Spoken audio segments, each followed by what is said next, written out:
Hello everyone, আসসালামু আলাইকুম। কেমন আছো তোমরা সবাই? আশা করি তোমরা অনেক ভালো আছো। আমি আল্লাহর রহমতে অনেক ভালো আছি। তো প্রতিদিনের মতো আজকেও আবার একটা নতুন ভিডিও নিয়ে আসলাম। তো দেখতে থাকো তোমরা, আর আমার চ্যানেলে তোমাদের অনেক স্বাগতম। তো এখানে দেখো আমরা কোথায় আসলাম। আসলে আমার না মাসিতো বোনের, আমার মায়ের চাচাতো বোনের মেয়ের বিয়ে হয়েছে। তো যেমন ধর আমার মাসিতো বোনের বিয়ে হয়েছে, মাসিতো বোনের মেয়ের বিয়ে হয়েছে। তো এইখানে চলে আসলাম একটা রেস্টুরেন্ট, মানে আমাদের বাড়ির একদম কিনারে। তো আমরা ভাবলাম, আমার শাশুড়ি বললেন যে তোমরা তিনও যা চলে যাও, এখানে তো হোটেল আছে, কোনো হোটেলে বিয়ে আছে, তো কোনো প্রবলেম নেই, চলে যাও, বিয়েটা শেষ করে একটু এনজয় করে আসবে। তো সত্যি মনে ছিল যে আমার খুব বেশি অসুস্থ ভুগছে আজকে 3-4 দিন ধরে। আমার মনে হচ্ছিল না যে আমি যাব। তারপর যখন দেখলাম আমার যাও যাচ্ছে, আমার হাজব্যান্ডও বলছে চলে যাও, একটু মনটা ভালো হবে, তো ভাবলাম না নিশ্চয়ই চলে যাই। আর আমার ননাস, যে উনি অনেকবার বলছেন যে আমরা সবাই যাব, তোমরা শাড়ি পরে এসো, আমিও শাড়ি নিয়ে যাব।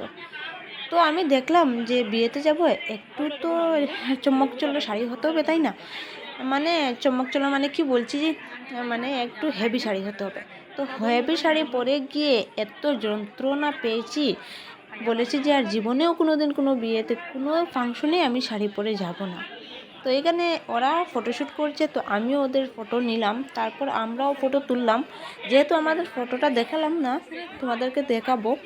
আর হোটেলের এন্ট্রিটা তো সামনে থেকেই আসার সময়ই তোমাদেরকে দেখিয়ে দিলাম। আসলে সেই ভিডিওটা আমার বাসুর করেছিল, আর আমি আসলে করিনি। তো আমার বাসুরকে বললাম আপনি একটু আমাকে ভিডিও করে দিন, তো উনি আমাকে ভিডিও করে দিয়েছিলেন। তো আসলে উনি যদি জানতেন যে আমি ব্লগে ঢুকাবো,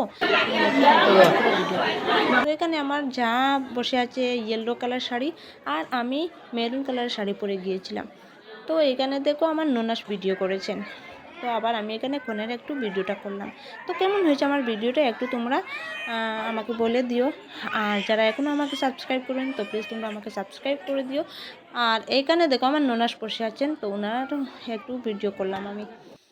আর যারা আমার চ্যানেলটাকে সাবস্ক্রাইব করে দিয়েছো, তো ওদেরকে অসংখ্য ধন্যবাদ। আর এখানে সব কিন্তু আমার মাসিতো বোনের মেয়েরা, এরকম সবাই আর কি, মানে আমাদের সবার আত্মীয়। আর এখানে আমার ননাসের কি হয় জানেন, ওনার চাচাতো বোনের মেয়ে হয় আর আমার মাসিতো বোনের মেয়ে, তো দুই সম্পর্কে আমাদের আত্মীয় হয় ওনারা।